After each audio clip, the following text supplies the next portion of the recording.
Est-ce que vous êtes prêts à dessiner des vecteurs, à faire des jolis dessins? J'espère que oui, avec vos règles et vos équerres. Bienvenue à la leçon de vie numéro 12. Trouver une mesure avec la méthode de l'architecte. Donc, une mesure comme une mesure d'angle ou bien la norme d'un vecteur. Donc, comme un architecte, sur des grandes feuilles de papier, nous, dans nos notes de cours trouvées, je le souhaite, on va tracer des vecteurs puis essayer de trouver ce qui manque. Alors, trouver une mesure. Je vous dis que c'est très important de connaître cette trigonométrie ici, la loi des sines, la loi des cos ou la trigonométrie SOHCAHTOA. Ça va être à l'honneur durant les prochaines leçons de vie. Il va y avoir 5 exemples, tous un peu pareils et un peu différents pour cette leçon de vie numéro 12. Finalement, je termine en disant que il va falloir peser sur pause souvent. Il y a beaucoup de dessins, de calculs aussi, donc on va en avoir plein les bras, vous allez voir. Alors, leçon de vie numéro 12, exemple 1, c'est commencer.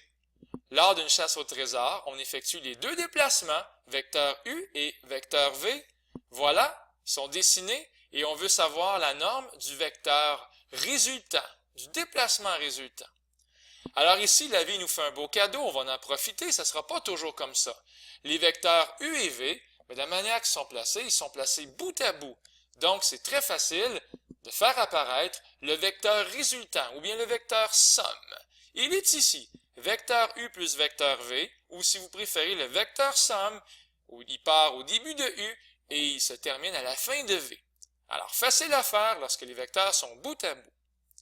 Maintenant, on veut savoir la norme du vecteur U plus le vecteur V. On veut savoir la longueur de cette flèche-là, finalement, en kilomètres. Sur ce, si on pense un peu en trigonométrie ordinaire, donc avec des triangles, on réalise ici qu'on a un angle connu, prisonnier entre deux côtés connus. Donc, clairement, c'est de la loi des cos qu'il s'agit. Si j'écris A2 est égal à B2 plus C2, moins 2BC cos A. J'espère que ça vous rappelle un souvenir, parce que ça ici, clairement, c'est la loi des cosinus. Si vous regardez correctement dans vos notes de cours trouées, ce qui est ici, c'est pas mal la même chose que ce qui est là. Sauf que vous avez ici la version trigonométrie ordinaire et ici vous avez la version vectorielle. Mais pensez-y bien. Nous ici, ce qu'on cherche, c'est la norme du vecteur somme. Regardez la lettre A ici. OK? C'est écrit A2. Mais si je mets ici la lettre A dans mon triangle, la lettre A ici, la mesure de ce côté-là dans mon triangle, je l'associe à la norme du vecteur U plus le vecteur V. Donc, ici, c'est écrit A2 et ici, c'est écrit le carré de la norme du vecteur somme, vecteur U plus vecteur V. Si vous regardez, on pourrait associer B. Ici, c'est écrit B. B, je pourrais l'associer à la norme du vecteur U. C'est clairement ça qui est écrit ici, la norme du vecteur U au carré, B au carré. C au carré, C, je pourrais l'associer à la norme du vecteur V, la norme du vecteur V au carré. Et ainsi va la vie, le reste de la formule, ce n'est que du copier-coller. Moins 2 BC cos A, moins 2 norme de U, norme de V, cos de l'angle. C'est pareil. Donc, ici, c'est clairement la loi des cosinus qu'il fallait utiliser. C'est beaucoup de notation, des flèches, des petites barres verticales, mais si vous voulez avoir un vrai 100% bien mérité, quelle belle notation ici, et finalement on arrive à la norme du vecteur somme est égale à environ 6,33 km. Tout ça parce que c'est une loi des cos, version vecteur. Deuxième exemple. Ici, ce sont les mêmes vecteurs, mais on cherche la norme du vecteur différence, vecteur U moins vecteur V. Alors, on n'oublie pas que pour soustraire, c'est additionner le vecteur opposé. Et il paraît qu'un angle de 65 degrés va apparaître bientôt. Donc, je vous invite à faire pause et à tenter le dessin. Sinon, ça donne quelque chose comme ça. Ça a l'air compliqué, on décortique. Ici, vous avez le vecteur U, ici, il est là, le vecteur U. Bien sûr, le vecteur V ici, le vecteur V, il est à la même place, mais c'est pas ça qui m'intéresse. Parce que moi, ce qui m'intéresse, c'est de faire U plus l'opposé de V. Donc, ici, le vecteur moins V, il est bien dessiné. Il est presque comme le vecteur V, mais il est dans l'autre sens, et là, il est placé au bout du vecteur U. Donc, facilement ici, on va reconnaître le vecteur différence, vecteur U moins vecteur V, et voilà, on cherche ici la norme de ce petit vecteur-là. Alors, l'angle de 65 degrés, j'espère que c'est réglé, étant donné qu'on a des angles supplémentaires. Hein? La somme doit donner 180 degrés, c'est pour ça que j'ai 65 degrés. Alors, qu'est-ce qui reste? Il reste quelques calculs, et bien sûr, encore à l'honneur, la loi des cosinus. Parce que si on se concentre sur le triangle qui est ici, on connaît la mesure de l'angle, 65 degrés, puis on connaît la mesure des deux côtés adjacents, 4 et 3,50. C'est lui ici. J'ignore la norme.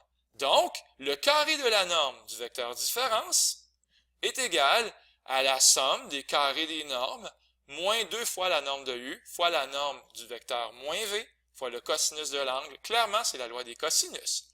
On remplace par les bons nombres, s'il vous plaît. 3,50 au carré plus 4 au carré moins 2 fois 3,50 fois 4, voilà, fois le cosinus de 180 moins 115, ce qui donne évidemment 65 qui est ici. Donc rapidement, peut-être en faisant pause, vous pouvez écrire les mêmes choses que moi ou les retrouver par vous-même. On va trouver que la norme du vecteur différence est environ de 4,05 km. Troisième exemple. Quelle est la mesure de l'angle formé par le vecteur U qui est ici et le vecteur U plus le vecteur V, donc le vecteur somme qui est ici? On cherche clairement la mesure de l'angle alpha qui est ici, entre le vecteur U et le vecteur somme. J'ai été gentil, j'ai dessiné le vecteur V qui est ici, je l'ai placé au bout du vecteur U. Étant donné qu'il est au bout du vecteur U, c'est pour ça que lui, c'est bien effectivement le vecteur somme. Alors, cette fois-ci, qu'est-ce qu'on a comme information? On a 3 mesures pour les côtés. Alors, on cherche la mesure de l'angle, c'est la loi des cosinus à l'envers, et j'espère qu'on s'en rappelle.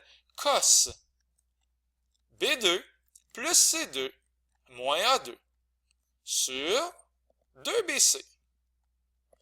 Alors, j'espère que vous voyez le lien. Ça va apparaître maintenant à l'écran.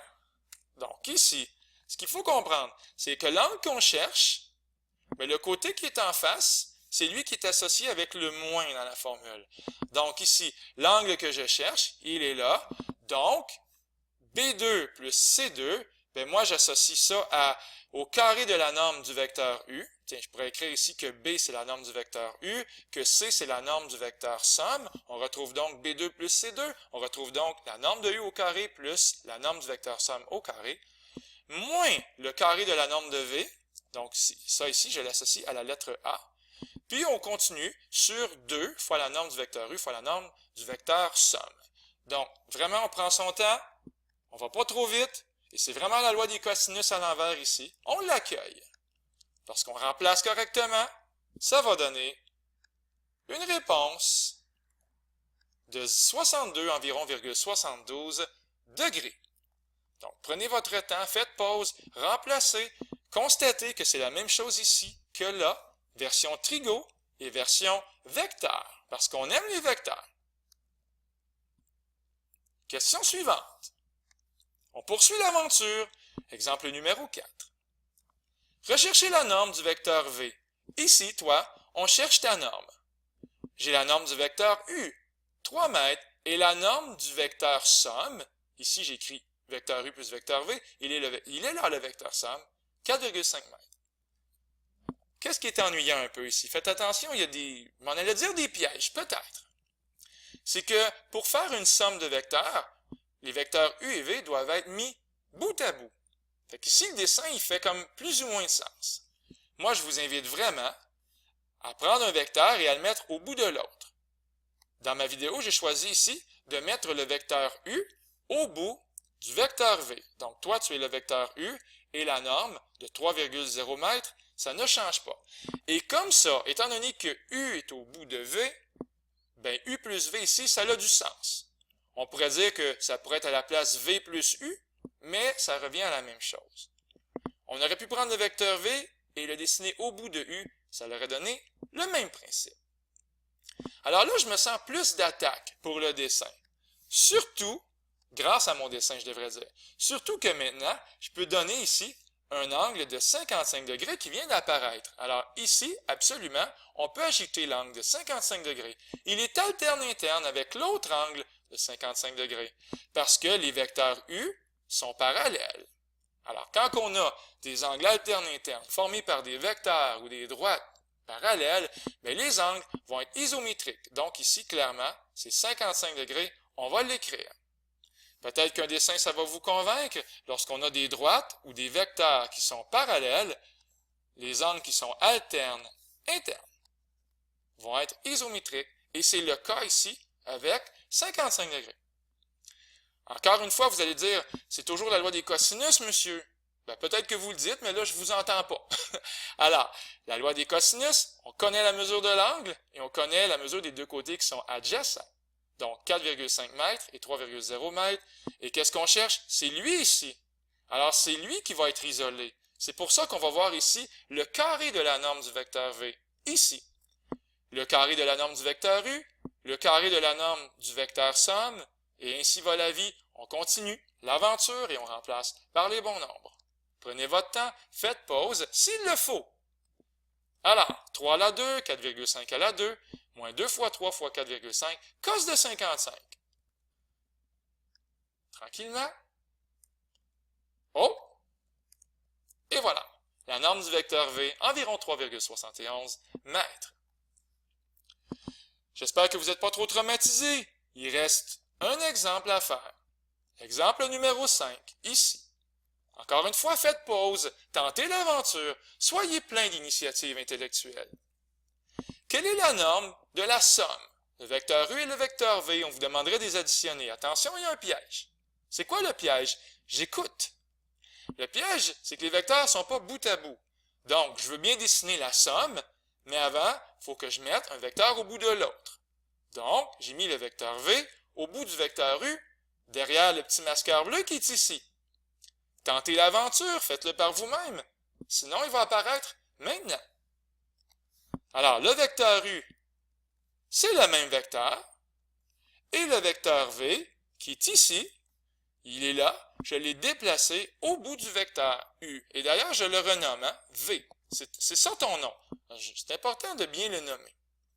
Alors, dans notre triangle qui va être ici, formé par U, V et U plus V, ben heureusement, on a 3 informations. Il y a un 32,9 degrés qui vient d'apparaître. Et ce n'est pas de la magie. Vraiment pas.